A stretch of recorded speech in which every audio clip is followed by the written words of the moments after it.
कर लो। इसके बाद में आपका एमसीक्यू का सेशन होगा। तो वैसे तो शायद मैं बता रखी हूँ, अगर किसी बच्चे ने नहीं सुना है तो सुन लीजिए। टेंसेस के आपके 3 से 4 लेक्चर होंगे और उसके बाद आपका एक क्विज सेशन होगा जिसको हम एमसीक्यू सेशन कहते हैं। उस सेशन में सिर्फ और सिर्फ एमसीक्यू होंगे। किस किस चीज के एमसीक्यू होंगे? जितने भी टॉपिक्स हम कवर कर चुके हैं उसके। तो उसमें फिर ग्रामर रह जाती है और फिर आपके जो क्वार्टरली एग्जाम्स होते हैं, त्रैमासिक, उसमें फिर होता क्या कि आपके ग्रामर रह जाती है ना। तो उसी वजह से, क्योंकि फिर नेक्स्ट क्विज होने में टाइम लगेगा, महीना भर लग जाएगा, पता चला उससे पहले त्रैमासिक की डेट आ गई तो गड़बड़ हो जाएगी। तो एटलीस्ट हम टेंसेस इस क्विज में कवर कर ले, ऐसा मेरा लक्ष्य था। तो इसी वजह से टेंसेस के 3 से 4 क्लासेस हैं। मोस्ट प्रोबेबली हम 4 में ही कंप्लीट कर पाएंगे क्योंकि 3 में नहीं हो पाते हैं, काफी डीपली जाना पड़ेगा, 12th की टेंसेस हैं, ठीक है। अच्छा, उसके बाद में आपका पहला, दूसरा, तीसरा चैप्टर जो हमने लिटरेचर में किया है ना, रेनबो बुक का। देन द पोएम जो हमने की है, आई थिंक लास्ट जो हमने की थी वो लीव्स आर फॉलिंग फास्ट है ना, सॉन्ग ऑफ माई सेल्फ, ये सारी आपने पोएम कर ली है। इसके बाद में आपका ये English, old English, middle English और मॉडर्न इंग्लिश तक का, मॉडर्न इंग्लिश शायद नहीं हो पाएगी, मिडिल इंग्लिश तक का आपका सिलेबस में आएगा जो आपको प्रैक्टिस करना है मेरे साथ में, ठीक है। इसी के बेस पे आपके जो है क्वेश्चंस हम लोग लेकर आएंगे। तो क्विज आपका मोटा मोटा आप ये समझो कि आज हमारी पहली ग्रामर की क्लास है तो कल दूसरी होगी, नेक्स्ट वीक तीसरी होगी। अगर 3 दिन में खत्म हो गए तो ट्यूसडे को, नेक्स्ट ट्यूसडे को हम क्विज कर लेंगे। और अगर 4 दिन में खत्म हो गए तो अगले मंडे को, ये मंडे को छोड़ के अगले मंडे को छोड़ के अगले मंडे को, समझ गए ना। 4 क्लासेस के बाद फिर हम क्विज करेंगे। चलिए, सब लोग करेंगे, उसकी अगली रहेगी क्योंकि बहुत बढ़िया, ठीक है जी। और सब लिटरेचर का पार्ट था तो मैं आज से हम लोग ग्रामर की क्लासेस शुरू कर रहे हैं। देखो, अब छोटी छोटी चीजें पहले मैं आप लोग की कवर करूंगी, उसके बाद में हम लोग जो है ग्रामर करेंगे। अब तक जो हमने पढ़ा था वो सब लिटरेचर का पार्ट था, तो मैं सीधी सीधी यहाँ लिख देती हूँ, है ना, कि अब तक हम लोग क्या कर चुके हैं। अब तक हम लोग लिटरेचर पढ़ चुके हैं। आज से हम लोग ग्रामर की क्लास स्टार्ट कर रहे हैं। ग्रामर में भी स्पेसिफिकली आज से हमारे टेंसेस शुरू हो रहे हैं। फटाफट से मुझे चैट सेक्शन में हर बच्चा बताएगा। टेंसेस आज आपकी चैट खुली रहेगी और वो इसीलिए खुली रहेगी क्योंकि बहुत सारे क्वेश्चंस मैं आपसे पूछती जाऊंगी। एक भी बच्चे ने फालतू का आंसर दिया तो सीधे वो किक आउट हो जाएगा चैट में से, मतलब फालतू की बातें करी तो सिर्फ वही आंसर आप करेंगे जो मैं आपसे क्वेश्चन कर रही हूँ, ठीक है। बहुत सीरियसली टेंसेस आपको समझने हैं। टेंसेस का लेवल आप लोगों का क्या है, जल्दी से हर बच्चा मुझे चैट सेक्शन में बताएगा। आपको आंसर में लिखना है ईजी लगते हैं बहुत ज्यादा, मीडियम या मॉडरेट आते हैं मैम लेकिन एग्जाम में सॉल्व नहीं हो पाते क्वेश्चंस, वेरी डिफिकल्ट मैम कुछ भी नहीं आता, प्लीज स्टार्टिंग से बताइए।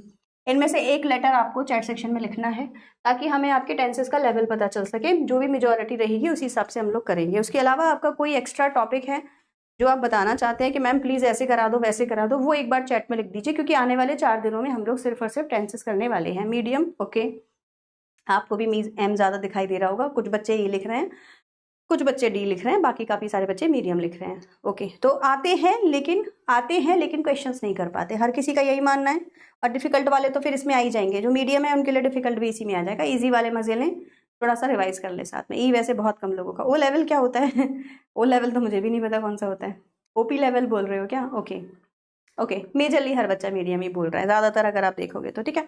तो हमारी प्रॉब्लम क्या है? हमारी प्रॉब्लम ये है कि मैम हमें टॉपिक आता है, हमने टेंसेस पढ़ लिए हैं। हर बच्चा मुझे चैट सेक्शन में बताएगा आपने अब तक कितनी बार टेंसेस पढ़ लिए हैं फर्स्ट क्लास से लेके, क्योंकि फर्स्ट क्लास में मुझे लगता है टेंसेस हमारे इंट्रोड्यूस हो जाते हैं। उसके बाद में फर्स्ट से लेके 12th तक आप फटाफट से मुझे बताइए कितनी बार आप टेंसेस पढ़ चुके हैं, बताइए कितनी बार? 10 बार, 12 बार, 50 बार, 2 बार, 5 बार, कितनी बार? अच्छे से आते हैं, वेरी गुड संजय। फिर आप सारे क्वेश्चन सॉल्व कर, संजय पे मेरी नजर रहेगी, सारे क्वेश्चन संजय ने सॉल्व करके देने सही। कितनी बार टेंसेस? 7-8 बार तो पढ़ चुके हैं, ठीक है, 7-8 बार पढ़ चुके हैं। और एक बार भी नहीं पढ़े? हो ही नहीं सकता कन्हैया, ऐसे कैसे हो सकता है? 20 बार पढ़े हैं मैम। पढ़ते टाइम आता है और जब एग्जाम में क्वेश्चंस मिक्स्ड आते हैं तो नहीं होता है, सूरज बोल रहा है, ठीक है। और बताइए, तनिष्का ने क्या बोला? ठीक है, और बताइए, तनीषा ने बोला बहुत बार कर चुके हैं। और बताइए, 2 बार, 10 बार, 15 बार, 8 बार, नहीं पता मैम, ठीक है। थोड़ी सी सोचने वाली बात है, ठीक है। देखो, इस बार जो आप लोग टेंसेस पढ़ोगे ना, बहुत डिफरेंट तरीके से पढ़ने वाले हो। पहली बात तो हम वो ही नहीं करेंगे। अच्छा चलो बताओ, हर बच्चे ने यस और नो में आंसर लिखना, यही पढ़ा होगा ना कि कोई टेंस को किस स्ट्रक्चर में यूज करना है, हर टेंस का स्ट्रक्चर क्या होता है, टेंस कहाँ कहाँ, यही पढ़ा होगा। हर बच्चे ने यही पढ़ा होगा, सबको यही होता होगा ना, टेंसेस के स्ट्रक्चर कैसे बनते हैं मैम। कोई बात नहीं, भूलने वाली तो चीज है ही टेंसेस वैसे भी। अगर आप इसको इसी तरीके से पढ़ेंगे, प्रेजेंट इंडेफिनिट का स्ट्रक्चर क्या होता है, पास्ट इंडेफिनिट का स्ट्रक्चर क्या होता है, प्रेजेंट परफेक्ट का स्ट्रक्चर क्या होता है, सबने यही पढ़े हैं। तो भाई देखो, 12 टेंसेस के स्ट्रक्चर्स को पढ़ना, वो भी पॉजिटिव, नेगेटिव, इंट्रोगेटिव का भी नेगेटिव और हु वाला, अरे बाप रे बाप। तो 12 चौके तो यही हो गया, कितना होता है 12 चौके है ना, यही हो गया आपका। अब इतने सारे, देखो पता है क्या है, बात समझने की कोशिश करिए। Tenses is not about the entire structure. Grammar में एक ही स्ट्रक्चर है जो हम सबको फॉलो करना है, ठीक है। मैं कुछ चीजें हैं जो यहाँ बहुत सारी लिखूंगी और उसके बाद में हम लोग टेंसेस शुरू करेंगे। तो I would be needing a lot of blank pages before we jump into tenses. और इसी वजह से जो हमारी पहली क्लास है, हो सकता है आज एक ही टेंस हो, प्रेजेंट इंडेफिनिट होके रह जाए बस, ठीक है। हाँ मुझे भी आता है 48 ही है तुम लोगों को अटेंटिव करने के लिए ऐसी जो है चीजें करनी पड़ती है, सो दैट सबका ध्यान मेरी तरफ रहे और आप ध्यान से सुने। अब देखिए, हो सकता है आज एक ही टेंस हो, लेकिन हमें बारीकी से समझना पड़ेगा कि प्रॉब्लम कहाँ है। आपने बोला मैडम मैंने 7 बार 8 बार 20 बार इन्फिनिटी बार टेंसेस कर लिए हैं, लेकिन फिर आपने ये बोला कि मैम जब क्वेश्चंस आते हैं तो वो सॉल्व नहीं होते, हर किसी की सेम प्रॉब्लम। तो कोई भैया, अगर देखो एक ही प्रॉब्लम किसी एक बच्चे की, मान लो खुशी की कोई प्रॉब्लम है ना मैम, जितना भी पढ़ा है एग्जाम में तो गड़बड़ हो ही जाती है, चलो ठीक है ना, सबका यही क्वेश्चन है। अब एक बात सोचो जरा, एग्जैक्टली ये भी बिल्कुल सही। अब एक बात सोचो जरा, जब सबकी ही सेम प्रॉब्लम है तो कहीं तो गड़बड़ होगी। यस, कहीं तो गड़बड़ होगी ना, टीचिंग स्टाइल में या तुम्हारे समझने के स्टाइल में, क्योंकि सबकी सेम प्रॉब्लम। ऐसे कैसे हो सकता है कि सबने पढ़ाया और सबकी सेम ही प्रॉब्लम आ रही है तुम्हारी वाली। और कुछ बच्चे जो क्लियर कर जाते हैं, उन्होंने ऐसा क्या किया होगा, जिनको इजी लग रहे हैं उनके साथ में ऐसा क्या हुआ होगा। या तो कोई टीचर ऐसा मिल गया होगा जो उसने बहुत ढंग से समझा दिए होंगे, या तो कोई वीडियो ऐसी मिल गई होगी जो उनको समझ आ गया होगा, या वो ही इग्नाइट हो गया होगा, उनका दिमाग ही खुद से इग्नाइट हो गया होगा और उनको एक्चुअल पॉइंट समझ में आ गया होगा, कुछ तो हुआ होगा उनके साथ में। तो वही चीज अब हम लोग करेंगे, ठीक है। तो कांग्रेचुलेशंस, आप सब एक ऐसी क्लास में आए हैं जहां से अब आपके टेंसेस का जो फंडा है वो बिल्कुल बिल्कुल बिल्कुल क्लियर होने वाला है। आज के बाद कोई भी बच्चा मेरे बैच का नहीं कहेगा कि हमको टेंसेस नहीं आते, क्योंकि अब हम जड़ पकड़ेंगे एग्जैक्टली प्रॉब्लम क्या थी। अब देखो, टेंसेस में हम सबको आते हैं 12 तरीके के टेंसेस होते हैं, यस सर नो लिखो 12 चैट सेक्शन में। हमको पता है टेंसेस क्या होता है। टेंस पहले ये समझो, हम पास्ट से प्रेजेंट और प्रेजेंट से फ्यूचर में चलते हैं, ये हमारी टाइमलाइन होती है बेटा। ये क्या होती है हमारी टाइमलाइन। इसी टाइमलाइन पे हम काम करते हैं। कैसे? हम कहते हैं हमारा कोई काम पास्ट में हुआ था, ठीक है, तो हम उसको कल पे चले जाते हैं, जो कि हमारा यस्टरडे दिखाता है। क्या दिखाता है? यस्टरडे वाला कल, पास्ट दिखाता है। प्रेजेंट जो होता है वो हमारा टुडे दिखाता है, आज वाला। फ्यूचर जो होता है वो हमारा टुमारो दिखाता है, मतलब कि कल वाला।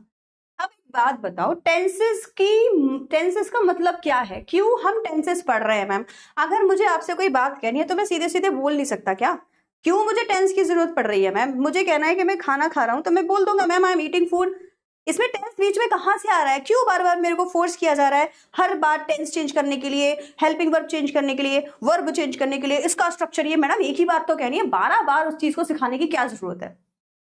तो बेटा एक्चुअल में टेंसेस का इस्तेमाल सिर्फ इसीलिए होता था ताकि आप अपने समय को किसी को समझा पाओ। तो टेंसेस इज ऑल अबाउट समय। टेंस क्या होता है? What is tense? What is tense? Tense क्या है? टेंस को हिंदी में कहते हैं काल, मतलब कि टाइम, मतलब कि समय। ये सब एक ही शब्द है। कहने का मतलब ये है कि अगर मैं खाना खाने की कोई प्रोसेस कर रहा हूं तो वो प्रोसेस में कब कर रहा हूं? अभी कर रहा हूं, अभी अभी तो मैं कंटिन्यूअस में बात कर रही हूं। हो चुका है तो मैं पास्ट में खा लिया था, खाऊंगी तो फ्यूचर में बात कर रही हूं। अब इन टेंसेस के बीच में भी क्या क्या आ गए? 4 ऑप्शंस और आ गए कि जस्ट अभी किया है तो प्रेजेंट परफेक्ट लगा दो, जिसका इफेक्ट आपके ऊपर है। बहुत देर से कर रही थी बट करती जा रही हूँ और अभी भी कर रही हूँ तो प्रेजेंट परफेक्ट कंटिन्यूअस कर दो। अभी कर रही हूँ तो प्रेजेंट परफेक्ट कर दो। मैम अभी तो नहीं कर रही लेकिन हैबिट है, करती हूँ तो प्रेजेंट इंडेफिनिट कर दो। यही तो है। तो बेसिकली यहां पर अगर आप नोटिस करेंगे तो टाइमलाइन दिखाई जा रही है बार बार। टेंसेस का काम टाइमलाइन से होता है। अब हर कोई अपने दिमाग की खिड़की खोलेगा और मुझे बताएगा पूरे सेंटेंस के स्ट्रक्चर में ऐसी कौन सी पार्ट्स ऑफ स्पीच है पार्ट्स ऑफ स्पीच आपको पता है ना क्या होते हैं, noun, pronoun, adverb, adjective, verb, preposition, conjunction, ये सब पार्ट्स ऑफ स्पीच होते हैं। तो बेसिकली कौन सा ऐसा पार्ट है पूरे सेंटेंस में जो बार बार बदलता है और उसी से हमारा टेंस या टाइम आइडेंटिफाई होता है? कौन बताता है हमें? बातें देखो फालतू की करोगे तो देखो मैं तुमको ना तुम्हारी चैट ऑफ करा दूंगी, फिर बोलोगे ब्लॉक हो गए। सिर्फ और सिर्फ उतना आंसर दीजिए जितना मैंने पूछा है, बाकी चैट नहीं होनी चाहिए, ठीक है? हर वो बच्चा जो फालतू की करेगा, ठीक है? ओके, किसी ने बोला ऑब्जेक्ट, किसी ने बोला अच्छा वर्ब में भी कौन सा? हेल्पिंग वर्ब, मेन वर्ब, हमारे पास 2 वर्ब होती है। किसी ने इज़ेमार लिखा, वेरी गुड, बहुत अच्छा लिखा। बेसिकली आप हेल्पिंग वर्ब बोलना चाह रहे थे, मतलब कि कॉन्सेप्ट क्लियर है। तो अब देखो, हर बार जो स्ट्रक्चर आप शोर मचाते हो, क्या होता है स्ट्रक्चर? हर सेंटेंस का एक ही स्ट्रक्चर है बेटा, हर सेंटेंस का एक ही स्ट्रक्चर होता है। मतलब बेसिकली 4 होते हैं। स्टेटमेंट वाला सेंटेंस है तो सब्जेक्ट से शुरू होगा, नेगेटिव वाले में नॉट होगा, इंट्रोगेटिव वाला हेल्पिंग वर्ब से शुरू होगा, is, am, are, was, were, has, have, had, do, does, did, है ना? इंट्रोगेटिव क्वेश्चन वर्ड है तो क्वेश्चन वर्ड से शुरू होगा, लेकिन वही लौट फेर के वही एक स्ट्रक्चर होता है। अगर हम स्टेटमेंट वाले स्ट्रक्चर की बात करें तो स्ट्रक्चर के अंदर हमारे पास में सबसे पहले एक सब्जेक्ट आता है जो किसी कार्य को करता है, यस और नो।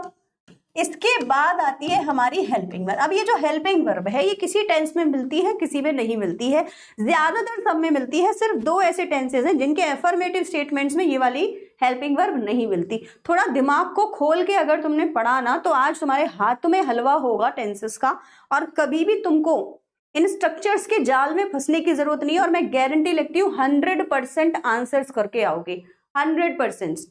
बस कुछ चीजें हैं जिनका ध्यान रखना है, वो अभी मैं जैसे जैसे सेशन आगे बढ़ेगा आपको बताती जाऊंगी। हेल्पिंग वर्ब किसी किसी टेंस में नहीं मिलेंगी, जैसे कि आपको प्रेजेंट इंडेफिनिट के एफर्मेटिव टेंस में नहीं मिलती, जैसे कि आपको पास्ट सिंपल के एफर्मेटिव स्टेटमेंट में नहीं मिलती, बाकी सब में मिलती है। 2 टेंसेस छोड़ के बाकी सब में मिलती है। इसके बाद में क्या होता है? इसके बाद हमारा वर्ब होता है। क्या होता है बेटा? इसके बाद में हमारा वर्ब होता है। वर्ब के बाद हमारा ऑब्जेक्ट। ये हमारा सीधा सीधा स्ट्रक्चर है जो बार बार हर सेंटेंस में यूज होगा। यहां पे ध्यान देने वाली बात यह है कि सिर्फ दो ऐसी चीजें हैं ये जो चेंज होती हैं, इनके अलावा किसी भी चीज के ऊपर फोकस करने की जरूरत ही नहीं है, क्योंकि ये तो कभी बदलेगा ही नहीं, ना ऑब्जेक्ट बदलेगा ना सब्जेक्ट। तो बार बार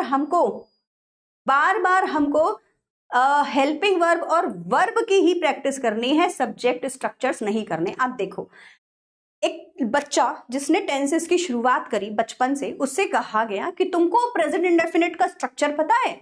नहीं पता, चलो मैं सिखाती हूँ। लिखो सब्जेक्ट, लिखो वर्ब की फर्स्ट फॉर्म एस और एस, ऑब्जेक्ट।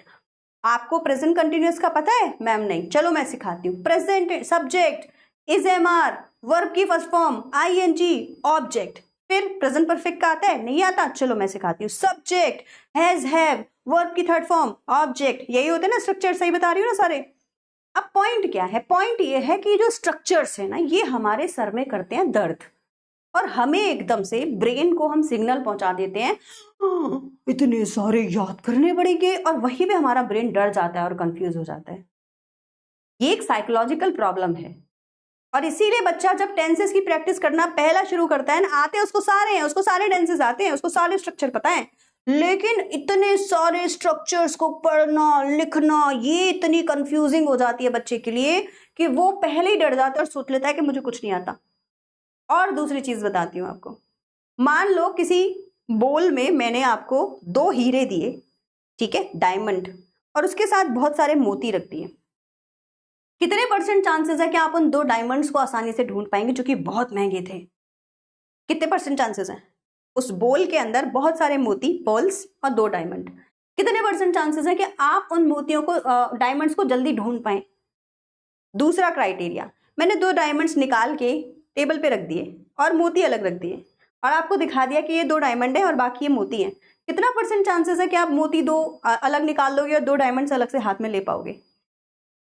इस केस में 100% चांसेस होंगे, दूसरे केस में, पहले वाले में नहीं होंगे।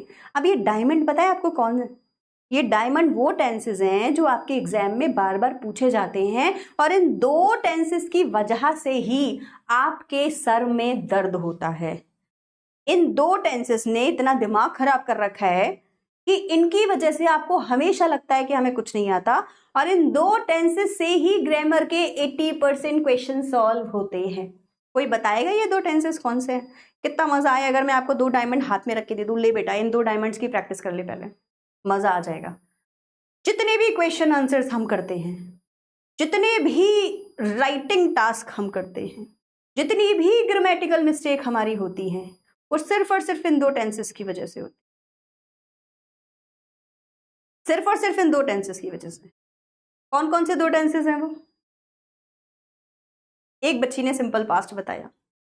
2 tenses, present indefinite and present past indefinite, जिनको हम simple present and simple past भी कहते हैं। कौन से 2 टेंसेस हैं हमारे पास में, जिनकी हमने पोस्टमार्टम कर लेनी है भाई साहब, समझ रहे हो? इन दोनों टेंसेस को ऐसे रटो कि सपने में भी कभी ये गड़बड़ ना हो पाए कि एस और यस कब लगेगा, सेकेंड फॉर्म कब लगेगी, फर्स्ट फॉर्म कब लगेगी, कब नहीं लगेगी। एक छोटी सी एक्सरसाइज हर बच्चे के लिए। सबके पास में अभी अपनी लिटरेचर की बुक है क्या हाथ में? यस और नो में आंसर देना। किसी के पास में लिटरेचर की बुक है? अपनी बुक हो, नोटबुक हो, कुछ भी हो, है अभी आपके पास में? सिंपल प्रेजेंट और सिंपल पास्ट बुक है? सबके पास में होनी चाहिए इस टाइम पे लिटरेचर वाली बुक है। चलो मैं ही खोलती हूँ, कोई बात नहीं। देखिए, जिसके पास में है वो लिटरेचर की बुक खोले और क्या करे, उसमें ना अपनी बुक के अंदर क्वेश्चन आंसर्स पे जाए, क्वेश्चन आंसर्स पे जाए। आपकी कौन सा चैप्टर है इसमें, मुझे देखना पड़ेगा आपका। देखो, आज का सेशन में हो सकता है मैं कुछ भी ना पढ़ाऊं, लेकिन तुम्हारा दिमाग खोलना बहुत ज्यादा जरूरी है। तो पहले दिमाग खोलेंगे, उसके बाद पढ़ाई करेंगे, ठीक है? कोई चैप्टर खोलना पड़ेगा। पिंच ऑफ स्नफ तुम लोगों का चैप्टर है क्या? नहीं, तुम लोग का नहीं है पिंच ऑफ स्नफ, 11th का है ना ये। तो चैप्टर कहाँ है भाई तुम्हारा? Voice village song south. अरे कहाँ चलेगी, मैं बहुत पीछे चलेगी क्या? अच्छा सॉरी, ये तुम्हारे सारे थर्ड लेवल लॉस्ट पर ये है, यहाँ पे देखेंगे, ठीक है? क्या लिख रखा है ये? अच्छा हाँ, 12th में ही है, सॉरी सॉरी सॉरी, भूल गई। देखो, चलो यहाँ पे आते हैं, ठीक है? ये देखो, आपको मैं पता है क्या दिखाने की कोशिश कर रही हूँ? आपको मैं ये दिखा रही हूँ कि हमारे क्वेश्चन आंसर्स, आप लोग क्वेश्चंस देखेंगे, ठीक है? और मुझे बताएंगे कि कौन से टेंस में वो क्वेश्चन दिया हुआ है, बस आपको ये बताना है। बताइए, क्वेश्चन देखिएगा और बताइएगा कौन सा टेंस है। What does the poet mean by now the leaves are falling down? Which tense is this? फटाफट से बताना, जल्दी से बताना, विच टेंस इज दिस? अरे पढ़ लिया, तुम्हारा ही है, ठीक है। मैं 11th का एक्चुअली अभी मैंने वो बनाया था ना, अच्छा हाँ, तुम लोग का एमसीक्यू सेशन बनाया, मुझे लगा 11th का बना रही हूँ, उसमें पिंच ऑफ स्नफ दे दिया था और मुझे लगा तुम्हारा नहीं है, उनका स्नेक ऑफ ग्रास है। तुम्हारा ही है, तुम्हारा ही है। प्रेजेंट नहीं, पूरा बताओ, क्या ये सिंपल प्रेजेंट है, प्रेजेंट इंडेफिनिट और नॉट? प्रेजेंट तो है, वो तो प्रेजेंट और पास्ट और, वेरी गुड। खुशी किसने? सूरज ने बताया सिंपल प्रेजेंट, वेरी गुड, ठीक है। दूसरा टेंस दूसरा क्वेश्चन देखना, दूसरा। Which words in the second stanza suggest? Tense बताना कौन सा है, बता पाओगे? बता पाओगे कौन सा टेंस है? कोई बता पाएगा? Which tense is this? By the way, this is also simple present only, क्योंकि यहाँ पे इन्होंने which words लिखा है तो suggest करता है, ये भी simple present है। और देखते हैं, How do we complete our last journey to the grave? कौन सा टेंस है? Tense, come on guys, tense. Next देखते हैं, What do trolls do in the, ये आपकी बुक के हैं बाय द वे, मैंने नहीं लिखे, ठीक है? आपकी बुक में लिखे हैं, सेम। अभी प्रेजेंट ही चल रहा है, सारे में प्रेजेंट ही चल रहा है भाई साहब। हाउ डज ह्यूमन, कौन सा टेंस है? आप बोलते हो मैम हमारे टेंस में गड़बड़ होती है, तुमको पता ही नहीं है कि यहां बिकम लिख रहा है, इसको बिकम्स करना था। अपनी नोटबुक खोलना, 11th की खोलना, 12th की खोलना और देखना कितनी बार तुमने जहां एस और यस लगाना था वो लगाया है, और कितनी बार जहां नहीं लगाना था वहां भी लगाया है, और जहां नहीं लगाना था वहां लगाया है, और जहां लगाना था वहां नहीं लगाया। इसको कहते हैं कोर ग्रामर मिस्टेक, जिसमें बच्चों का नंबर कटता है। एक और चीज दिखा, चलो ये चैप्टर हो गया, इसको बंद करो। कौन सा चैप्टर कहते हैं? पिंच ऑफ स्नफ, वो भी दिखाती हूँ, रुको। कहाँ है भाई पिंच ऑफ स्नफ? आजा आजा, pinch of snuff, pinch of snuff. अब वो नहीं मिलेगा, दिखा? स्टेटमेंट वाले छोड़ के करते रुको। ये सारे स्टेटमेंट आ रहे हैं इसमें, तो वाई वाई वाले सीधे सीधे हैं, क्वेश्चंस नहीं है हमारे पास में। देखो जैसे कि हु इज द जमींदार, डू यू नो एनी जमींदार in your locality, what do the people, ये सीधा क्वेश्चन है। देखो वो स्टेटमेंट था और फिर वाई लिखा था, तो वो उसको क्वेश्चन नहीं मानेंगे। टेंस बताओ कौन सा है, टेंस बताओ कौन सा है, प्रेजेंट इंडेफिनिट। और देखो हाउ डिड नानू काका इंप्रेस सोहन लाल रतिराम, टेंस बताओ कौन सा है, विच टेंस इज दिस, कौन सा पेन है ये, विच टेंस इज दिस, देख के बताओ। टाइम लगेगा चीजों को समझना, क्योंकि तुम 25 बार ऑलरेडी चीजें कर चुके हो, कोई फायदा नहीं हुआ, नंबर अभी भी नहीं आते, नहीं आते ना।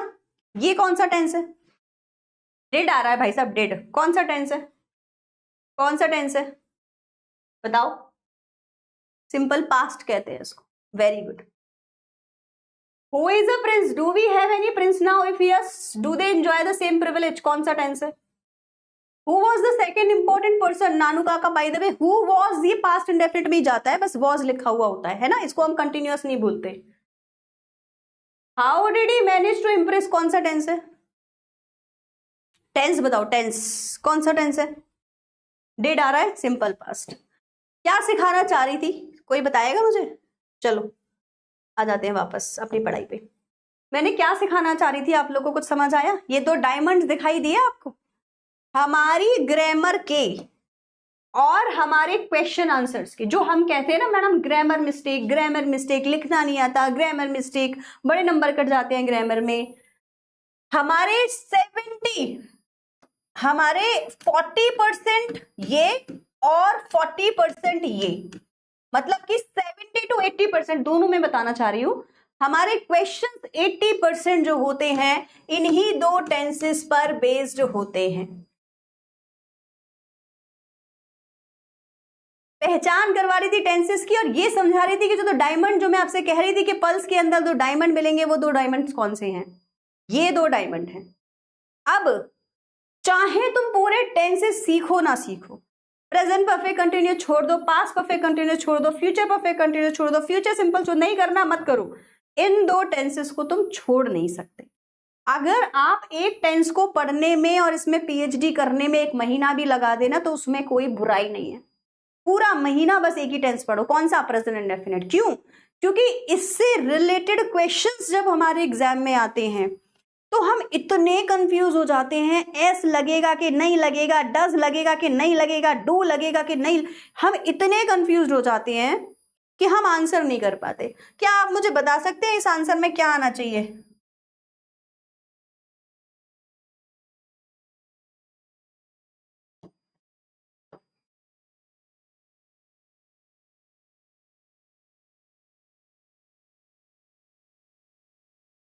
बताइए, बेसिक चीजें। ऑप्शन क्या है हमारे पास में? ऑप्शन है हमारे पास में number 1 help, number 2 helps, number 3 will help, answer देना ठीक है। नंबर 4 हेल्प्ड, HELPED, क्या होगा आंसर, क्या होगा आंसर बताओ, कौन आंसर देगा? If you dash me I will also help you, क्या आंसर होगा? If you dash me I will also help you, क्या आंसर होगा इसका?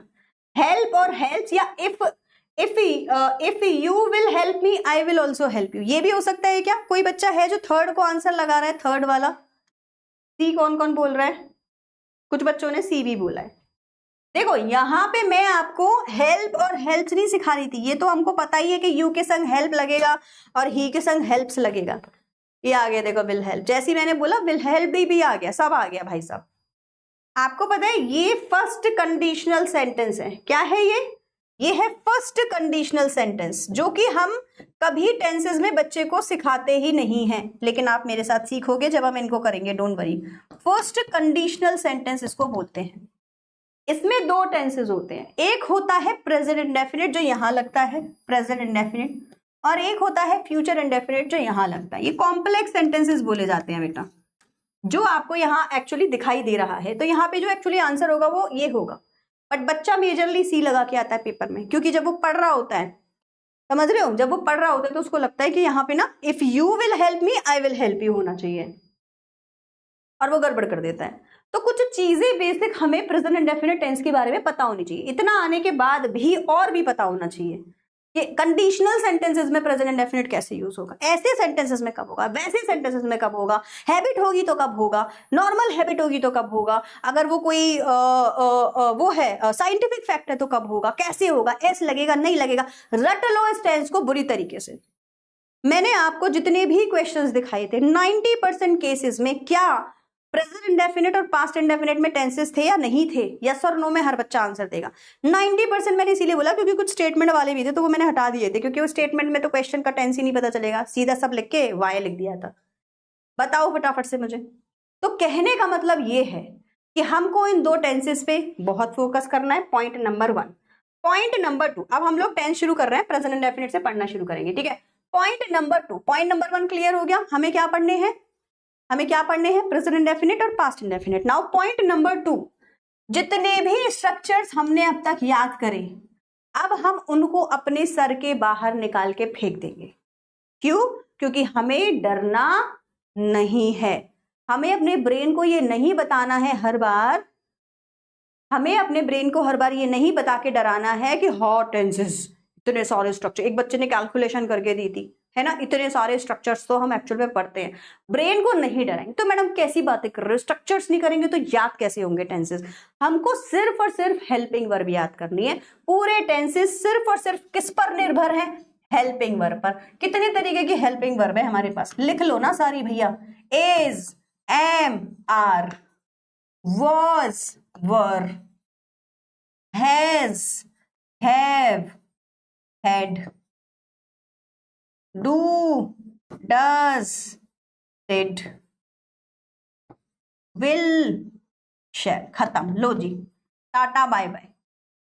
बस इनको याद करना है सिर्फ।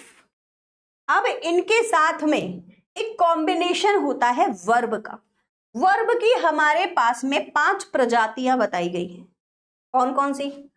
हमको बताया गया है वर्ब की फर्स्ट फॉर्म होती है, हमको बताया गया है वर्ब की सेकंड फॉर्म होती है, हमको बताया गया है वर्ब की थर्ड फॉर्म होती है, हमको बताया गया है वर्ब की एस, आईएनजी पहले लिख लो, है ना, क्योंकि आपने मुझे पता है ऐसी पढ़ी होगी, आईएनजी फॉर्म होती है, और हमको बताया गया है वर्ब की एस और यस फॉर्म होती है, यस और नो।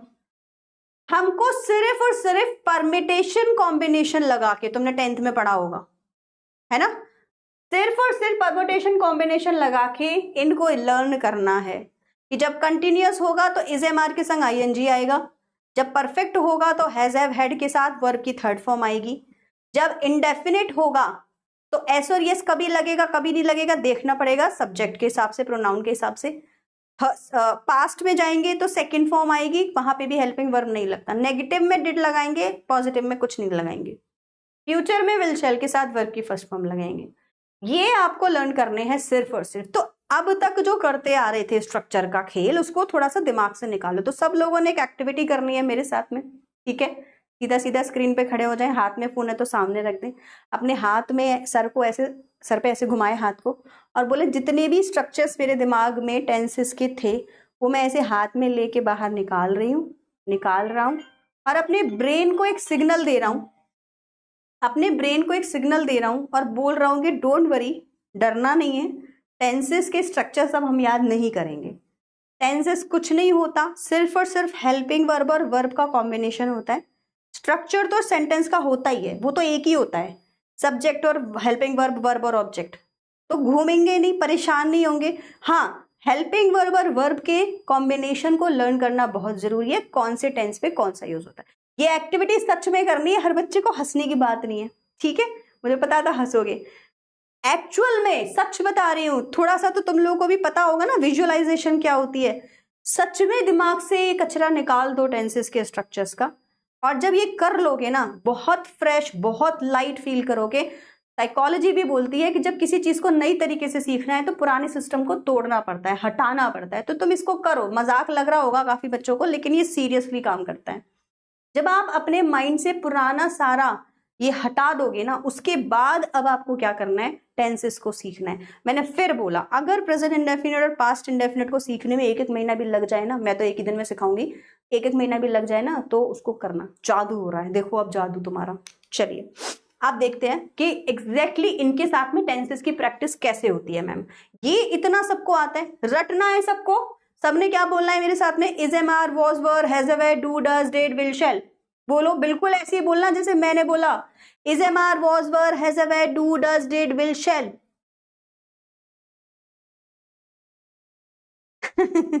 मम्मी को बोलो पढ़ना, टेंसेस सिखा रही हूँ। मम्मी को ये बताओ कि मम्मी आज तक तो 20 बार सीखने के बाद टेंसेस आए नहीं, तो क्या पता इस बार मैडम के समझाने की वजह से ढंग से इस बार आ जाए, है ना। ठीक, चलिए तो एग्जैक्टली मैम पावरफुल था आपका ट्रिक। क्या बात है, देखो काफी सारे बच्चों को समझ में आ गया। देखो अब कुछ चीजें ना हमें बेसिकली समझनी होती हैं।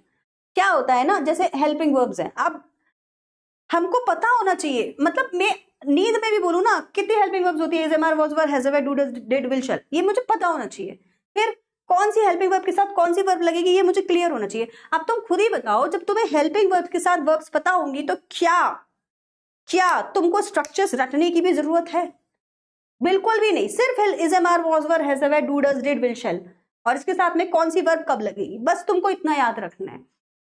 ये सारा कचरा जो दिमाग से निकाल दोगे ना, तो ये जो कंफ्यूजन वाला खेल है वो खत्म हुआ, पहली चीज। दूसरा, अब इसमें भी सॉर्टिंग करेंगे। सॉर्टिंग में क्या क्या सीखेंगे, सारे टेंस, लेकिन प्रेजेंट इंडेफिनिट, पास्ट इंडेफिनिट पर खतरनाक तरीके की ध्यान लगा के पढ़ाई करनी है। बहुत ध्यान, 1-1 महीना 2-2 महीना ढंग से पढ़ना है प्रेजेंट इंडेफिनिट, पास्ट इंडेफिनिट को। आया समझ में सब लोगों को? ये वाली चीज सब लोगों की क्लियर हुई? अब हम लोग एक एक करके टेंसेस पढ़ सकते हैं क्या? यस और नो में आंसर दो। क्या अब हम लोग एक एक करके टेंसेस पढ़ सकते हैं? मैंने ऐसा क्या पूछा था अभी, क्या? Very good. अच्छा, एक बच्चा बहुत पीछे चल रहा है, हेल्प, अब उसने आंसर दिया है। चलिए, बहुत बतियाते हो तुम लोग और बड़े हंसते हो। मैम एक भी बार नहीं पढ़ा है। क्या एक भी बार नहीं पढ़ा है? डेफिनेट, पास्ट इंडेफिनेट बहुत अच्छे से पढ़, मजेदार हो गया आज है। चलिए जी, बहुत बढ़िया। तो कुछ लर्निंग्स जो अब तक हमने सीखी, number 1 present indefinite, past indefinite बहुत अच्छे से पढ़ेंगे। नंबर 2 स्ट्रक्चर्स की कोई जरूरत नहीं है, हाँ हमें इनके हेल्पिंग वर्ब्स पता होने चाहिए, और दूसरी चीज हमें इनकी वर्ब पता होनी चाहिए। अगर हमें ये 2 चीजें पता है तो काफी हद तक हमारे टेंसेस सही कवर किए जा सकते हैं। अच्छा, कुछ चीजें रटनी पड़ेंगी, प्लीज उनको रट लें, ठीक है? कुछ चीजें रटनी पड़ेंगी, प्लीज उनको रट लें। मैं चाहूं तो अभी आधे घंटे में आपके पूरे टेंसेस कंप्लीट करा सकती हूँ, क्योंकि सिर्फ और सिर्फ मुझे हेल्पिंग वर्ब के साथ में वर्ब लगानी है और कुछ नहीं करना है। लेकिन हम इसको धीरे धीरे समझेंगे, टेंसेस क्या है, किस तरीके से कहाँ पे क्या क्या यूज करते हैं वो भी समझेंगे, और धीरे धीरे अपनी प्रैक्टिस कंटिन्यू करेंगे। सबसे पहले सबसे मोस्ट इंपॉर्टेंट टेंस, जब मैंने आपको एक्टिविटी दिखाई थी तो मैंने आपको वहां बताया था, आपने नोटिस किया होगा कि कितने सारे क्वेश्चंस प्रेजेंट इंडेफिनिट में थे कि नहीं थे? आप ही की बुक का, आप ही के चैप्टर का क्वेश्चन है, मैंने तो नहीं बनाई। मेजरली क्वेश्चंस प्रेजेंट इंडेफिनिट में आते हैं। हमें प्रेजेंट इंडेफिनिट कहाँ कहाँ यूज करना पड़ता है? तो देखो, सबसे पहले जो पहली स्लाइड थी, मैंने आपसे क्या कहा था? मैंने आपसे कहा था कि समय बताना है। सिर्फ टेंसेस का काम ही समय बताना है। टेंस का काम कुछ और नहीं है। अगर मैं खाना खा रही हूँ तो मैं कब खा रही हूँ, अभी खा भी रही हूँ, या सिर्फ बात कर रही हूँ खाना खाने की, या कल खाऊंगी, या मैं खा चुकी हूं, या अभी अभी खाया था, ये बताना है मेरे को। तो अगर हम खाने की बात करें, मान लीजिए खाना खा रही हूं, वर्ब होगी ईट। क्या होगी वर्ब? ईट। अब आप मुझसे कह रहे हो कि मैम मैं खाती हूं, अभी मैं खा नहीं रही हूं, मैं आपको जस्ट बता रही हूं कि मैं खाती हूं, पिज्जा खाना मुझे अच्छा लगता है। तो मैंने बोला अच्छा खा रही हो क्या? अरे मैम नहीं, मैं बता रही हूँ कि मुझे पिज्जा खाना अच्छा लगता है। अच्छा, तो मतलब तुम कह रही हो कि मैंने कल खाया था? अरे मैम सिर्फ बता रही हूँ। क्या बता रही हो? अपनी हैबिट बता रही हूँ, अपना डेली रूटीन बता रही हूँ, ऐसा मैं किया करती हूँ, ये बताने की कोशिश कर रही हूँ। तो जब आप ऐसी चीजें कर रहे हैं, कोई काम कर नहीं रहे हैं, उस काम को आप करते हैं, बस इतना बता रहे हैं, ये हम प्रेजेंट इंडेफिनिट में बताते हैं। इंडेफिनिट क्यों? नाम से देखो इंडेफिनिट क्यों, क्योंकि ये डेफिनेट नहीं है, इसीलिए इनडेफिनिट है। डेफिनेट जब हमें पता होता है हम काम को कब कर रहे हैं, इनडेफिनिट जब हमें पता ही नहीं है कि हम काम कर भी रहे हैं कि नहीं। हम कर ही नहीं रहे हैं, हम सिर्फ बता रहे हैं उसके बारे में, इसीलिए इसको इनडेफिनिट बोलते हैं। ये हुआ आपका प्रेजेंट इंडेफिनिट टेंस। हमको क्या याद करना है? स्ट्रक्चर्स बिल्कुल नहीं करने हैं। जब मैंने मनाही कर दिया तो मैं स्ट्रक्चर्स तो नहीं सिखाऊंगी। हाँ, हेल्पिंग वर्ब और वर्ब याद करनी है। अब देखो इसका एफर्मेटिव स्ट्रक्चर्स जो महा डिफिकल्ट है, नहीं महा ट्रिकी है। क्यों? क्योंकि सबको पता है वर्ब की फर्स्ट फॉर्म में एस और यस लगेगा। आधा कम पूरा, आधा कम अधूरा। अब देखो एफर्मेटिव सेंटेंसेस के अंदर हमें वर्ब की फर्स्ट फॉर्म पहली बार दिखाई देती है और हम सीखते हैं कि इसमें या तो एस या तो ईएस लगता है। हेल्पिंग वर्ब एफर्मेटिव सेंटेंसेस में होती ही नहीं है। क्यों नहीं होती एफर्मेटिव सेंटेंसेस में हेल्पिंग वर्ब? क्योंकि हमको अपनी बात को कहने के लिए वहां हेल्पिंग वर्ब की जरूरत पड़ ही नहीं रही। इज एम आर लगा देंगे तो कंटिन्यूस हो जाएगा, हैज हैव लगा देंगे तो परफेक्ट हो जाएगा, विल शैल लगाएंगे तो फ्यूचर हो जाएगा। इंडेफिनिट की बात करें, डू डज है हमारे पास, लेकिन उसको नेगेटिव या इंट्रोगेटिव में यूज किया जाएगा, एफर्मेटिव में यूज नहीं किया जाएगा। अब मजेदार बात, कितनी भी प्रैक्टिस कर लो लेकिन आप मिस्टेक करते हो। फॉर एग्जाम्पल, हमको आना चाहिए, ये चीज हमें प्रैक्टिस में होनी चाहिए कि अगर हमारे पास आई, वी, यू और दे जैसे प्रोनाउन हैं, कौन कौन से? आई, वी, यू, दे जैसे प्रोनाउन हैं, इनमें हम एस और यस नहीं लगाते। फॉर एग्जाम्पल, मुझे अगर हेल्प बोलना है तो मैं बोलूंगी I help, we help, you help, they help. अगर हमारे प्रोनाउन चेंज हो रहे हैं, इस बार हमारे प्रोनाउन कैसे हो गए? ही, शी, इट, किसी का नेम सिंगुलर, बेसिकली सिंगुलर, तो यहां हम वर्ब में एस और यस लगाते हैं। जैसे कि helps, I help, she helps, she it helps, Neha helps, और सिंगुलर में कुछ भी हेल्प्स। अब आप मुझे आंसर दें फटाफट से, हर बच्चा मुझे बताएगा इसमें क्या आंसर आएगा। My mother dash me very well. आपके पास ऑप्शंस में है know and knows, KNOW know and KNOWS knows. बताइए, आंसर दीजिए फटाफट से। आपके पास ऑप्शन है KNOW know and KNOWS knows. My mother dash me very well, answer दीजिए क्या आएगा? Knows, knows. देखो मतलब अगर मैं ये चाहूं कि क्या मुझे 100% रिजल्ट मिल सकता है, तो क्या ये पॉसिबल होना इतना मुश्किल है? क्यों है ये इतना मुश्किल? और जो बच्चा यहाँ पे सही आंसर नहीं लगा पा रहा, अब तुम सोचो कि 20 बार पढ़ने के बाद में भी वही बेसिक मिस्टेक बार बार, बस खेल खत्म। नोज, क्यों? क्योंकि my mother, their father, his sister, सब थर्ड पर्सन है, इनको थर्ड पर्सन सिंगुलर में काउंट किया जाता है, ध्यान रखना। तो इनमें हमेशा एस और यस लगेगा। इसको बोलते टाइम भी प्रैक्टिस करो, स्पोकन इंग्लिश की जिसको हम प्रैक्टिस करते हैं। I eat, she eats, we eat, they eat, you eat, he eats, Neha eats, Shyam eats. Practice like this. ये मैंने खुद करी हुई है। आपको पता है जब मैं 10th 11th में थी, मेरी बहुत गंदी इंग्लिश थी and I knew any how कि ये चीज नहीं, बहुत बेसिक चीज होती है, तब गंदा लगता है जब आप गलत बोलते हैं ना। She know this, she knows this, she knows this. S लगाने में पता नहीं क्या क्या बोलना चाहिए उसको, ऐसी आफत आती है कि एस कहीं लग ना जाए, गलती से लगाना पड़ेगा और आप नहीं लगाएंगे तो आपका नंबर कट जाएगा। Please understand this. Why does the poet से, आंसर में क्या लिखोगे बोलो, चलो practice. Why does the poet से, क्वेश्चन है, आंसर कैसे लिखोगे? प्रैक्टिस। ये क्वेश्चन था, द पोएट, क्या लिखोगे? से या सेज? So, because. पोएट ऐसा इसीलिए कहते हैं क्योंकि, क्या लिखोगे? से और सेज। क्या लिखोगे? से और सेज। अब आपको ना मैं टास्क दे रही हूं, हर बच्चा से और सेज में से लिखना है ना, नोज नहीं लिखना। आपको मैं टास्क दे रही हूं, हर बच्चा ना अपनी पुरानी कोई नोटबुक खोल लेना। 60-70% मिस्टेक्स तुम्हारी बस यही होगी कि जैसे ही आंसर लिख रहा, टीचर इतने चालू होते हैं ना, हम जैसे टीचर जिनको पता है कि बच्चा कहाँ मिस्टेक कर रहा होगा, हम सबसे पहले यही देखते हैं।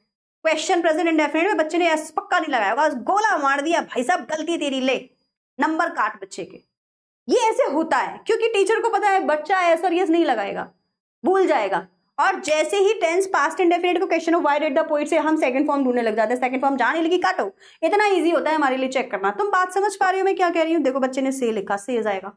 तुम्हें पॉइंट समझ में आया मैं क्या बोलना चाह रही हूँ?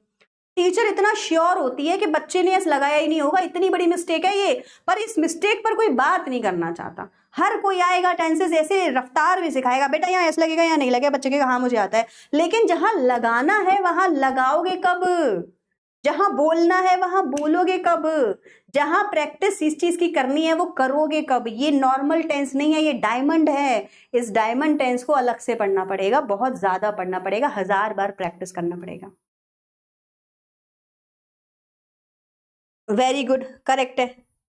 समझे बात को? समझे? मैं देखती हूँ आवाज का, प्रिया एक सेकेंड। ठीक है, मेरी बात समझ में आई कि नहीं आई पहले ये बताओ। मेरी बात समझ में आई कि नहीं आई? Very good, says. ठीक है, बहुत पीछे चल रहे हैं कुछ बच्चे, अभी नोज पे अटके पड़े हैं, उसको सही कर लेना, कोई बात नहीं, होगी। ठीक है,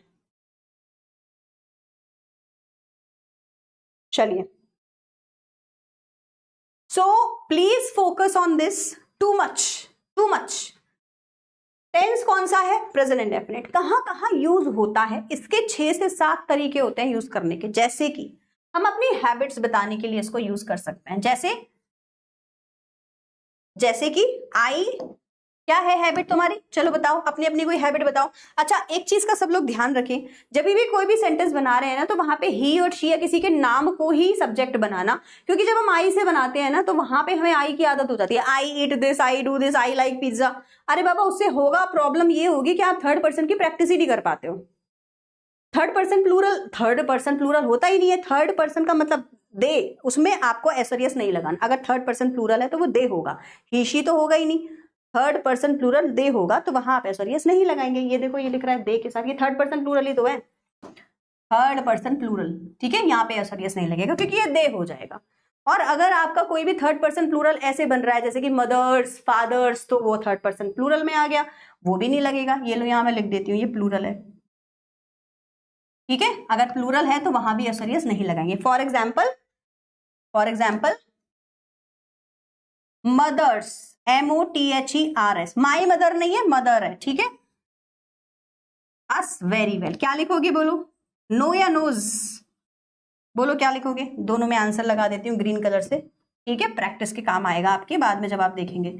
ये हो जाएगा नोज और ये हो जाएगा, आंसर लिख दूं? Very good, very good, very good everyone. क्या हो जाएगा? नो। क्यों? क्योंकि ये मदर्स थी। अब इसको प्लीज ऐसे याद मत करना कि यहां एस आएगा तो यहां नहीं आएगा, ये सिंगुलर होगा तो प्लूरल। ओ भाई प्लीज, ऐसी चीजें कर करके आपने अपने ब्रेन को ना डरा रखा है, और वो कहता है एक सेकंड किस में आएगा एस, किस में नहीं आएगा, और सब गड़बड़ हो जाती है। मत सीखो ऐसी चीजों के थ्रू जो कंफ्यूज करें। सिंपल है। कितने प्यार से बच्चे ने बोला, थर्ड पर्सन प्लूरल हुआ तो उसको मदर्स लिखेंगे और एस नहीं लगाएंगे। कितना सिंपल था। इसमें पता नहीं कोई आया और उसने, अगर हमारा नाउन प्लूरल है तो हेल्पिंग वर्ब सिंगुलर होगी, अगर हमारा नाउन सिंगुलर है तो हेल्पिंग वर्ब।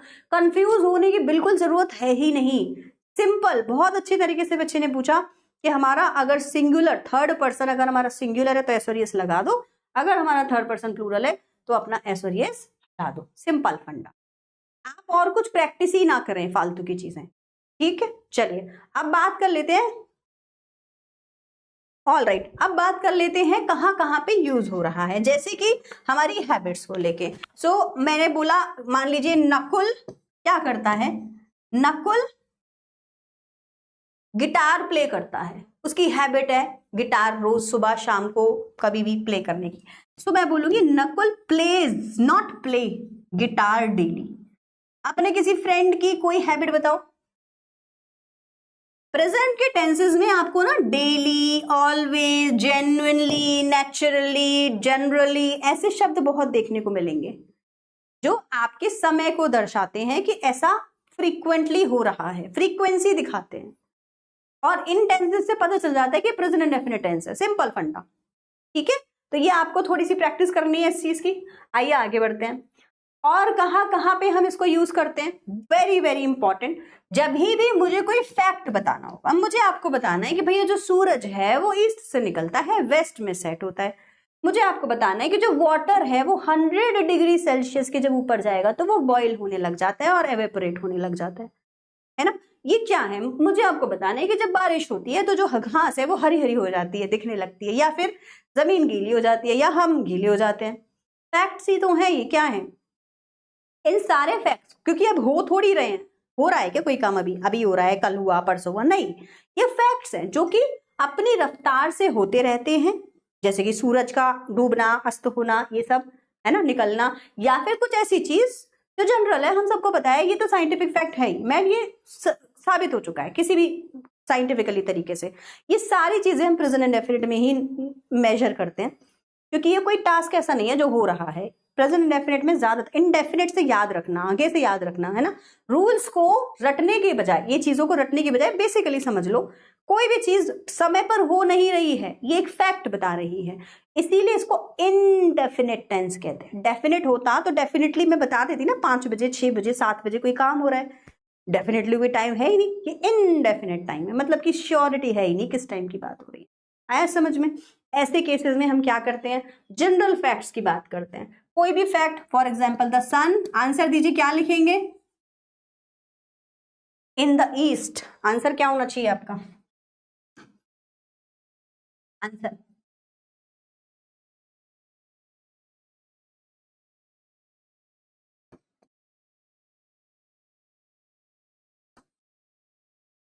दोनों आंसर दीजिए।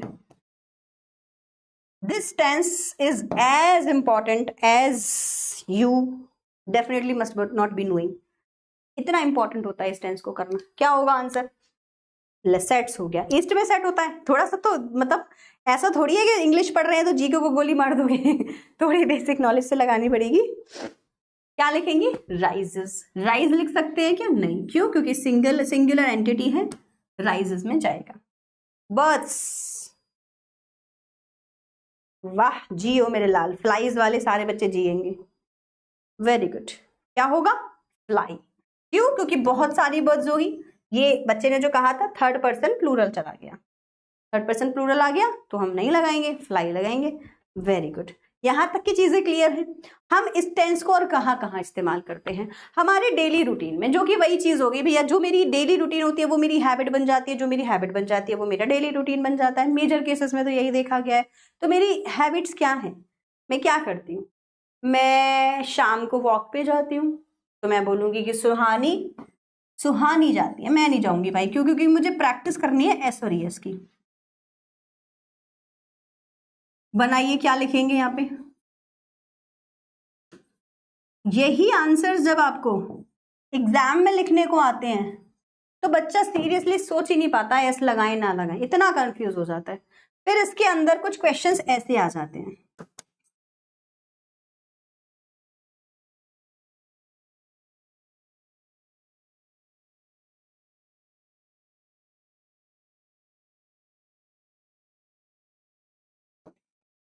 आंसर दीजिएगा इसका भी।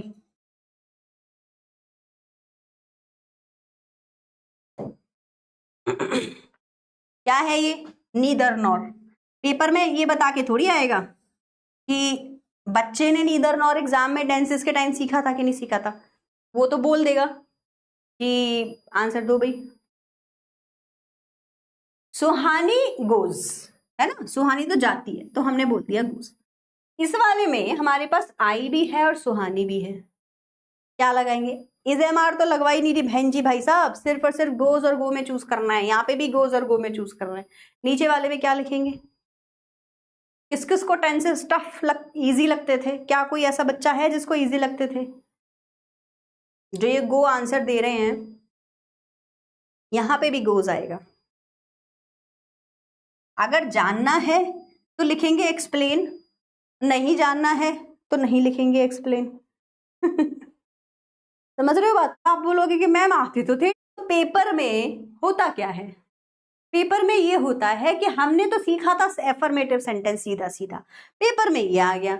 अब आप बोलोगे कि मैम आती तो थे टेंसेस। समझो दिमाग के साथ में कैसे ट्रिक्स प्ले होती हैं। आप तो कहते थे मैडम मुझे टेंसेस आते हैं, कितना भी कॉन्फिडेंट बच्चा हो वो इसको गलत कर गया। देखो, तो टीचर के हाथ में, एग्जामिनर के हाथ में ये पावर है कि वो तुम्हारे कभी भी नंबर कटवा सकता है। तुम बात नहीं समझ रहे हो। प्रैक्टिस करनी पड़ेगी सब तरीके से। दाम क्या कहते हैं, साम दाम दंड भेद, कुछ नहीं बचना चाहिए भाई साहब, कुछ नहीं बचना चाहिए। ऐसे प्रैक्टिस करनी पड़ेगी। क्यों आता है? देखो, ये दो सब्जेक्ट्स यहाँ पे आपको दिखाई दे रहे हैं, ठीक है? कौन कौन से दो सब्जेक्ट हैं? एक है आई और एक है सुहानी। तो आपको लगता है कि मैम अब तो ये प्लूरल हो गया, प्लूरल में तो हम गो लगाएंगे। नहीं, जब भी हमारे दो सब्जेक्ट्स नीदर नॉर से कनेक्ट होते हैं, ध्यान से सुनेंगे, जब भी हमारे दो सब्जेक्ट्स नीदर और नॉर से कनेक्ट होते हैं तो हम इंडिविजुअल पर्सन की बात कर रहे होते हैं, पहली बात तो। दूसरा, इनमें रूल होता है, जब भी आपको नीदर आई नॉर सुहानी ऐसे कोई भी क्वेश्चन दिखाई दे, पूरा काट देना ये और समझना कि सेंटेंस यहां से शुरू हो रहा है। अब बताओ क्या लगाओगे? अगर ये हो ही ना तो क्या लिखोगे आंसर में? इसको रट लो, कुछ चीजें रटनी पड़ेंगी, लॉजिक है इसके पीछे का, लेकिन आप फिर टेंसेस के नजरिए से घूम जाएंगे और आपका गड़बड़ हो जाएगा। अब इसके लिए मैं स्पेशली आपको सब्जेक्ट वर्ब एग्रीमेंट अगर नहीं पढ़ाऊंगी और आपसे कहूंगी कि टेंस का क्वेश्चन, आप बोलोगे मैम टेंस का क्वेश्चन तो आया था लेकिन मैं गलत कर आया। क्यों? क्योंकि मुझे पता ही नहीं था।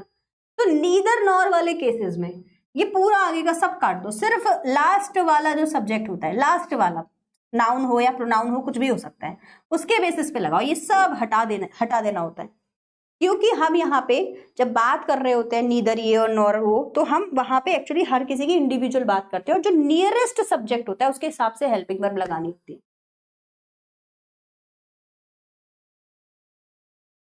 प्रॉब्लम यहीं पर होती है एस और यस में, सबसे बड़ी प्रॉब्लम एग्जाम में यही आता है आपके।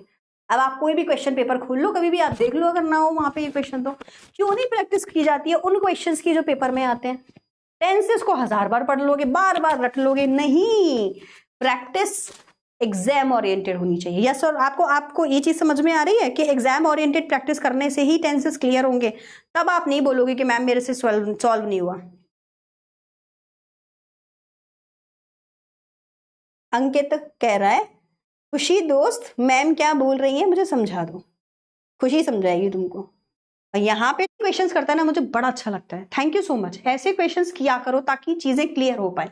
यहाँ पे ईदर की जगह अगर नीदर भी लिखा होगा, नीदर की जगह ईदर भी लिखा होगा तो भी सेम। एक नंबर पक्का। देखो ये पेपर में आएगा तुम्हारे, करके आना। To talk about your likes and dislikes, अपनी लाइक्स डिसलाइक्स के बारे में बात करने के लिए सब सारी चीजें। देखो, प्रेजेंट इंडेफिनिट को समझने का सबसे अच्छा तरीका, काम अभी, कोई मेरी स्टेटमेंट को रिपीट कर सकता है, आई मीन कंप्लीट कर सकता है प्लीज? प्रेजेंट इंडेफिनिट टेंस को समझने का सबसे अच्छा तरीका, जब भी आप कोई स्टेटमेंट पढ़ें, अगर उस स्टेटमेंट को पढ़ के आपको ये पता ही नहीं चल रहा कि वो काम हो ही रहा है कि नहीं, किस समय हो रहा है, हो ही नहीं रहा, वो काम हो ही नहीं रहा, तो वो कौन सा टेंस? यू वेलकम मेरा बच्चा। धीरे धीरे चीजें समझ आती हैं। अगर कभी भी आपको कोई भी सेंटेंस पढ़ के ये समझ आ जाए इसमें तो पता ही नहीं चल रहा काम अभी हो रहा है कि कल हुआ कि परसों हुआ कि अभी होगा कि हो गया था या क्या हो गया था, कौन सा टेंस है? Present indefinite. इतना टफ था इसको समझना? Was it tough to understand present indefinite tense? Very easy, very easy. You just need to make sure कि कुछ पता ही नहीं चल रहा कि काम हो भी रहा है कि नहीं। क्यों? क्योंकि कभी वो फैक्ट्स की बातें कर रहे हैं, कभी वो हैबिट्स की बातें कर रहे हैं, कभी वो डेली रूटीन की बात करेंगे, कभी वो लाइक्स एंड डिसलाइक्स की, कि मुझे क्या पसंद है मुझे क्या पसंद नहीं है। सारे टेंसेस कौन से? Present indefinite. आगे समझ में? तो तुमको क्या पसंद है भाई? I like chocolate. अब इसी में मैं आपको नेगेटिव सेंटेंस सिखा देती हूं, ठीक है? नेगेटिव का आपका ये आ गया। हमारे पास में दो रहते हैं ऑप्शंस, एक होता है डू और एक होता है डज, ठीक है। अच्छा, डू डज की कहानी बिल्कुल वही है जो हमारी एस और ईएस की थी। क्यों? क्योंकि जहां जहां हम एस ईएस नहीं लगाते थे, एस और ईएस नहीं लगाते थे, वहां वहां अब डू लगेगा।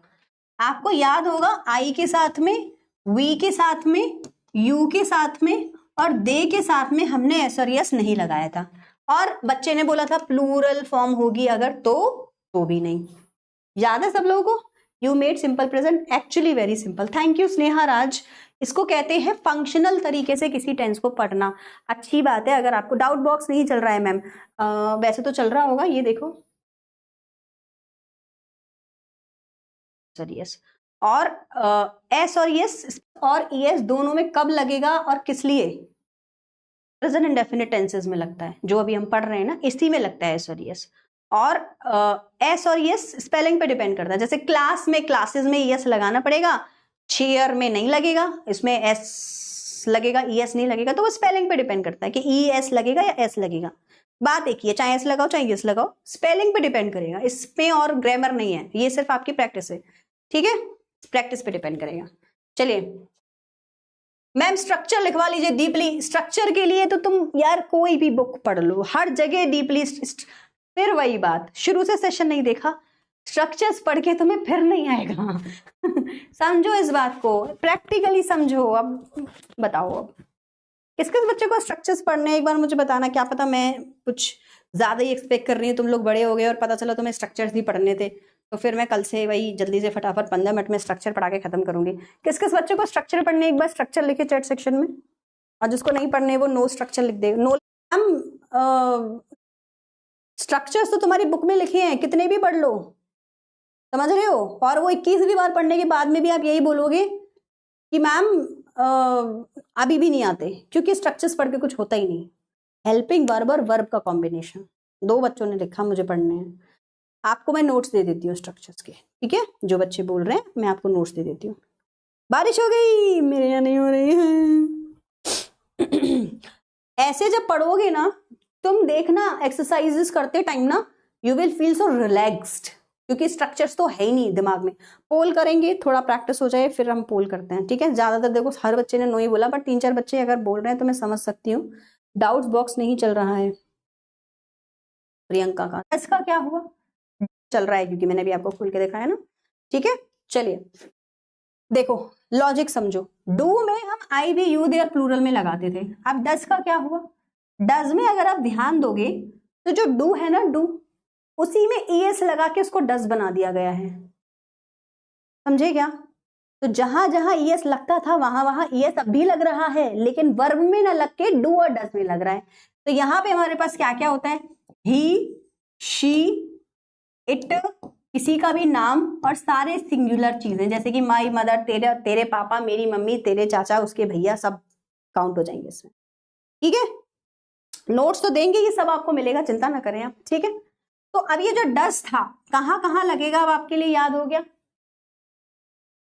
एक एक्सरसाइज दे रही हूँ, बहुत मस्त है, सब बच्चे करना। अपनी ना 11th की बुक, नोटबुक खोलना है, जिसने भी बनाई हो तुम देखना कि तुमने कहां कहां डज लगाया और कहां कहां डू लगाया और कहां कहां सही लगाया ही नहीं है।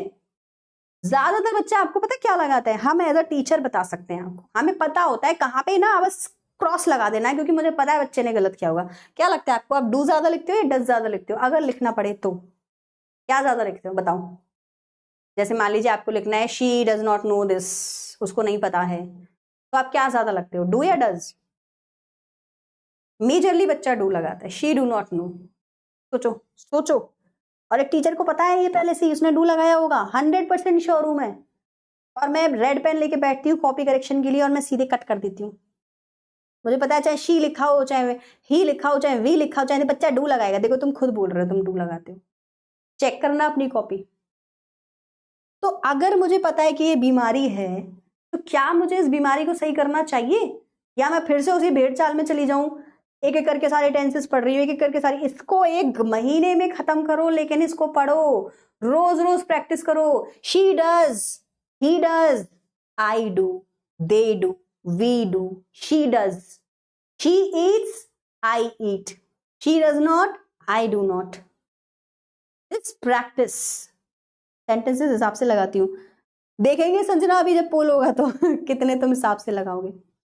तो अच्छी बात है, बहुत बच्चे करते हैं, ऐसा नहीं है, लेकिन 100 में से 80% बच्चा गलत करता है. एज अ टीचर मैं आपको ये चीज बता सकती हूँ. तो क्योंकि मुझे पता है कि कहाँ पे प्रॉब्लम है, डायग्नोस हो चुकी है प्रॉब्लम, उसी का ही सोल्यूशन हम लोग प्रैक्टिस करेंगे. ही, शी, इट, नेम और सिंगुलर के साथ हम हमेशा डज लगाते हैं. आई, वी, यू, दे प्लूरल के साथ हम हमेशा डू लगाते हैं. कब? जब नेगेटिव सेंटेंस बनेगा. तो अगर मुझे बोलना है कि सूरज आज निकला ही नहीं है, मतलब कि निकलता ही नहीं, आज निकला की तो बात ही नहीं रही, वो तो फिर कंटिन्यूअस में चला जाएगा. तो हम बोलेंगे सूरज और सन उल्टा कर देते हैं, वेस्ट में नहीं निकलता है. अगर मुझे ये बताना है तो मैं बोलूंगी डज नॉट. देखो ये जो राइज था, राइज, अब ये राइजेस से राइज में आ जाएगा. यहां अब दोबारा एस नहीं लगेगा क्योंकि एस लग चुका है सेंटेंस में ऑलरेडी. ठीक है, तो the sun does not rise in west. Rise in the west. Questions कैसे आते हैं एग्जाम में? क्वेश्चन आते हैं why does the girl cry. देखो क्वेश्चन, आंसर कैसे लिखोगे? ग्रामेटिकल मिस्टेक पकड़ो. आप बोलेंगे गर्ल क्राइज, क्या लिखेंगे? क्राई और क्राइज? बिकॉज. क्या लिखेंगे? जल्दी बोलो, जल्दी जल्दी जल्दी, क्लास खत्म होने वाली है, अब 1 मिनट की बची है. क्वेश्चन है डज द गर्ल क्राई. ईट कर दो, चलो कितना रुलाओगे बेचारी को. क्या लड़की खाना खाती है स्टोरी के अंदर? मान लो आंसर में हमें नो लिखना है तो हम क्या बोलेंगे? No the girl. कैसे लिखोगे? बोलो आंसर कैसे लिखोगे? देखो इतना सिखाने के बाद में भी आंसर में क्राई आ रहा है. ये है तुम्हारा इंस्टिंक्ट जो अंदर से निकलता है. देख रहे हो कितने बच्चों ने क्राई लिखा है, और जिन्होंने क्राइज लिखा है उन्होंने CRYS लिखा है. तुम समझ जाओ कि मिस्टेक कहाँ होती है. ऐसे नहीं मैंने क्राई वर्ड लिखा है यहाँ पे, मुझे पता था. देखो CRYS, वाह जी वाह, समझ रहे हो? तो ऐसे मत सोचना मैं सरप्राइज हो रही हूँ तुम्हारे आंसर से, मुझे पता है यही आंसर आने चाहिए थे. तो ये पकड़ लो इस चीज को. अब विश्वास हो रहा है जब मैं कह रही हूँ कि 1 महीना भी पढ़ना पड़े तो कम है. सोचो अब तुम क्या होगा answer. Why does the girl cry? Girl cries because CRIES. Spelling भी पढ़नी पड़ेगी प्रेजेंट इंडेफिनिट में, कि जब S लगेगा तो IES होगा या कैसे होगा वो भी देखना पड़ेगा. तो हमें सब कुछ आते हुए भी इस टेंस में कुछ नहीं आता, ध्यान रखना. फिर बोल रही हूँ 1 महीना भी पकड़ना पड़े, पढ़ना पड़े तो कम नहीं है. Does the girl eat the food? Answer है no. No the girl does not eat the food. और अगर डज हटाना होगा तो एस लग जाएगा, यहाँ पे नहीं लगाना होगा, नॉट लगाना होगा तो डज नॉट हो जाएगा. अब यहाँ ईट में एस नहीं लगेगा, ये खाली रहेगा क्योंकि डज में आ गया. बेसिक सारे टेंसेस नहीं भी पढ़ोगे ना, और सिर्फ ये 2 टेंस भी पढ़ोगे ना, तो भी 50% क्वेश्चन सही करके आओगे, क्योंकि ये 2 टेंसेस बहुत दिमाग खराब करते हैं. बच्चा बहुत कंफ्यूज हो जाता है इनमें. किस किस को आज बात समझ में आई है? अगर आप पे स्टार वाला ऑप्शन अवेलेबल है ना तो मेरे को देखे स्टार वाला ऑप्शन सेंड करना, ताकि मुझे समझ आए कि हाँ तुम देख रहे थे, मुझे पढ़ रहे थे मेरी बातों को. इंटेरोगेटिव में भी सेम है, अभी अभी मैंने आपको सिखाई दिया है ऑलरेडी, है ना. वाई डज, ये मैंने क्वेश्चन नेगेटिव के साथ साथ तुम्हें क्वेश्चन बनाने भी सिखा दिए. तो इंट्रोगेटिव का जो स्ट्रक्चर होता है उसमें भी हम क्या करते हैं, सीधे सीधे सेंटेंस बना देती हूँ. Why does the girl cry, ऐसे करके आपका सेंटेंस बनेगा. आई है बात समझ में कि नहीं आई है? आई बात समझ में? बस तो फिर यही गेम है सारा. अब देखो कल तक जो कल हम टेंसेस को आगे बढ़ाएंगे, प्रेजेंट कंटिन्यूअस करेंगे. प्रेजेंट इंडेफिनिट टेंस पे आने वाले पूरे वीक में सिर्फ एक ही टेंस पढ़ोगे, वो होगा आपका प्रेजेंट इंडेफिनिट. तो फिर आप ठीक है, यहाँ पे क्या दे रहे हो तुम? रेटिंग का टाइम आ गया है तुम्हारा, फटाफट से क्लास खत्म है. अब तुम्हारी हर बच्चा रेटिंग देगा, रेट करके आओ क्लास को. ठीक है, फटाफट से रेट करो क्लास को. मैम आज बहुत अच्छा क्लास लगा, बड़ा मजा आएगा तुमको मेरे साथ ग्रामर पढ़ने में। बिल्कुल तुमको उस तरीके से ग्रामर का कोई टॉपिक पढ़ने को नहीं मिलेगा जैसे तुम पढ़ के आए हो। कुछ बच्चों को डाइजेस्ट करना मुश्किल हो जाएगा कि मैम थोड़ा अलग टाइप से पढ़ा रही है, हमें दिमाग में नहीं घुस रहा। कोई बात नहीं बेटा, हमेशा हमारा एक समय आता है जब हम अपने मेथड को चेंज करते हैं। करके देख लिया ना पुराना वाला 20 बार, कुछ नहीं मिला ना, आप मेरे हिसाब से पढ़ के देखो, तुम्हें बहुत डिफरेंस दिखाई देगा। ठीक है, फंक्शनल इंग्लिश हो जाएगी तुम्हारी, जो तुम्हारी स्पोकन में भी काम आएगी। सिर्फ टेंसेस की एक्सरसाइज नहीं, क्वेश्चन आंसर राइटिंग में भी काम आएगी। ग्रामर बहुत अच्छी हो जाएगी तुम्हारी। थोड़ा सा टाइम दो इस चीज को और प्रैक्टिस करो। ठीक है, चलिए तो आज के सेशन में हमने क्या क्या सीखा, मैं एक बार आपको रिवाइज करा देती हूँ।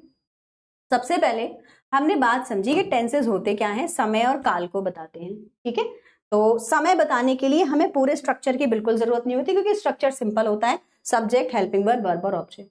लेकिन यहाँ जो सबसे काम की चीज है वो है हेल्पिंग वर्ब और वर्ब। अब थ्रू आउट 12 टेंसेस हमें इन्हीं के कॉम्बिनेशन को पढ़ना है कि कौन सी हेल्पिंग वर्ब के साथ कौन सी वर्ब लगाएं, जिससे कि हमारा सेंटेंस का टाइम पता चल जाए। पहला जो हमारा टेंस होता है वो होता है प्रेजेंट इंडेफिनिट, और इस टेंस के अंदर प्रेजेंट इंडेफिनिट, पास्ट इंडेफिनिट, दो ऐसे डायमंड है हमारे पास में जो सबसे ज्यादा हमारे सिलेबस में आते हैं।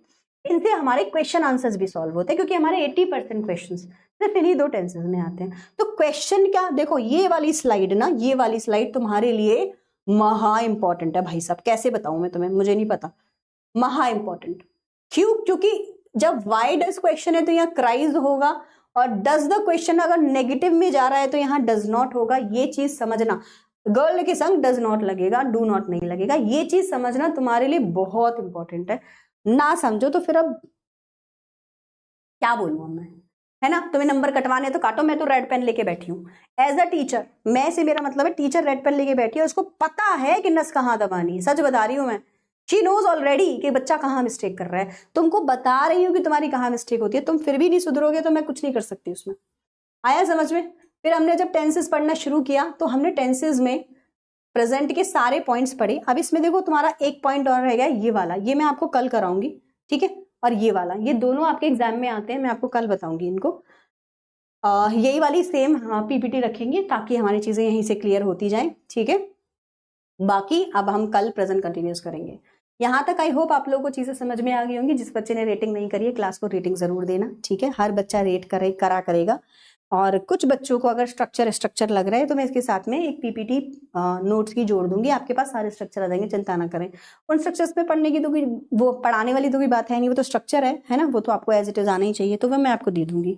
ठीक है जी, तो आज का सेशन हम लोग यहीं पे एंड करते हैं और फिर